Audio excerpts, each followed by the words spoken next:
This is the story of the man who was rejected by Facebook and Twitter. The man who ended up creating WhatsApp. This is the story of Brian Acton. Brian was a computer engineer from the US. Brian's career has been a great adventure. In the 1990s, Brian worked as a product tester at Apple. He also worked for Adobe Systems. In 1996, Brian was hired by Yahoo Incorporated. Brian was the 44th employee hired by Yahoo.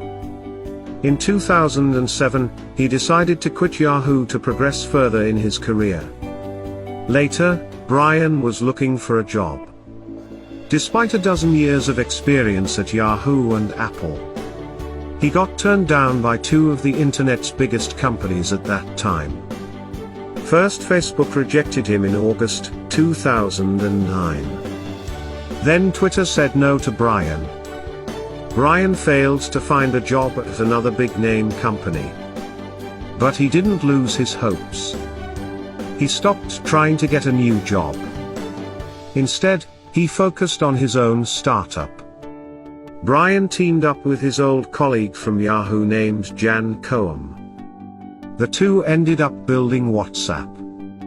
Soon WhatsApp became the biggest mobile messaging service in the world, overtaking Facebook's Messenger in the race. In February 2014, Facebook decided to buy WhatsApp for $19 billion in stocks and shares. It's the biggest buy in the history of company affairs to date. Brian had an almost 20% stake at WhatsApp. So when Facebook bought WhatsApp, Brian's net worth jumped to $3 billion. Brian's current net worth is $2.5 billion. Acton and his wife are known for their philanthropic work.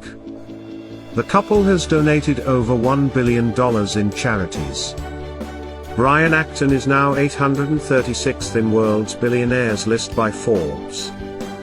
He was also ranked as the 120th wealthiest man in the United States of America.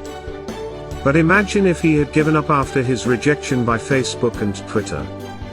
Or imagine if he had stayed with his job at Yahoo. We wouldn't have any WhatsApp on our mobile. Brian is now running the Signal Foundation. The foundation gives people access to private communications through an encrypted messaging app. It is broadly used by journalists and human rights activists.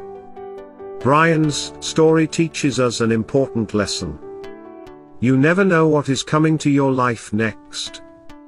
Just don't forget to try harder tomorrow.